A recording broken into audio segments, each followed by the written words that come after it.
Το κάστρο της Λαμίας βρίσκεται στο ψηλότερο σημείο της πόλης, σε ένα βραχώδη που προσφέρει πανοραμική θέα στους επισκέπτες του.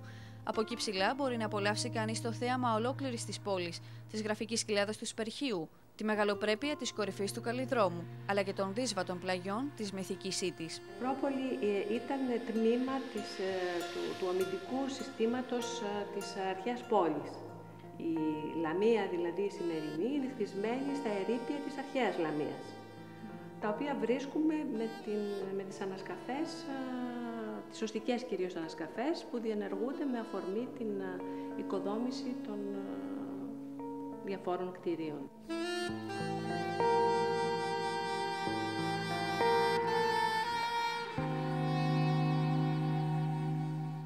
Το κάστρο της Λαμίας θα έλεγε κανείς ότι παρέμεινε για να μαρτυρά την ιστορία της πόλης. Πήρε την ονομασία του τον 13ο και 14ο αιώνα, όταν πέρασε διαδοχικά στα χέρια των ξένων κατακτητών του Μεσαίωνα, κυρίως των Φράγκων και των Καταλανών.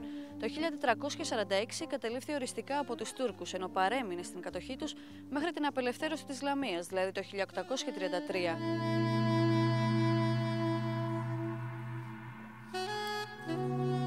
Πιστεύουμε ότι κατά πάσα πιθανότητα η κάτοψη του κάστρου η σημερινή, η οποία οφείλεται βέβαια στις διαδοχικές επεμβάσεις των διαφόρων κατακτητών του Μεσαίωνα μέχρι και των Τούρκων, ταυτίζεται λίγο πολύ με την κάτοψη της αρχαίας Ακρόπολης. Το 1830, επί εποχής Όθωνα, είχε κατασκευαστεί ένας στρατώνας για τις ανάγκες των παραμεθόριων δυνάμεων.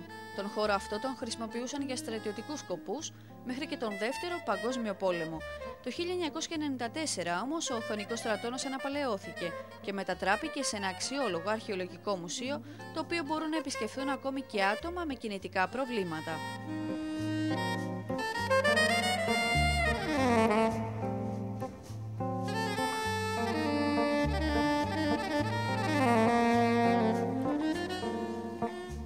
Στο μουσείο έχουν εκτεθεί τα ευρήματα των ανασκαφών της Φορείας Αρχαιοτήτων Λαμίας, η οποία δραστηριοποιείται στην περιοχή περίπου από τα μέσα της δεκαετίας του 70.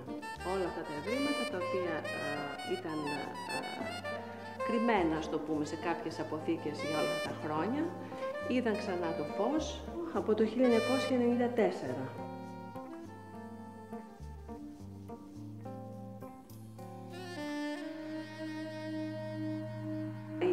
Η επιδίωξή μας, επειδή η περιοχή αυτή δεν ήταν γνωστή αρχαιολογικά, ήταν να δώσουμε και με το πλήθος των ευρημάτων στον επισκέπτη την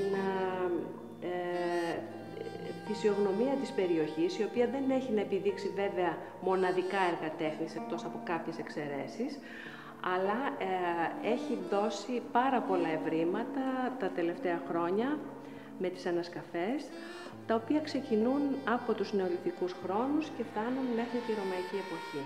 Μετά τη συνέντευξη με την αρχαιολόγο, καθίσαμε για λίγο έξω από το κάστρο. Το πρώτο πράγμα που μας ήρθε στο μυαλό είναι ότι παρά τις παρεμβάσεις οι οποίες έγιναν, διατηρεί ολοζώντανη την άγρια και επιβλητική μορφή του.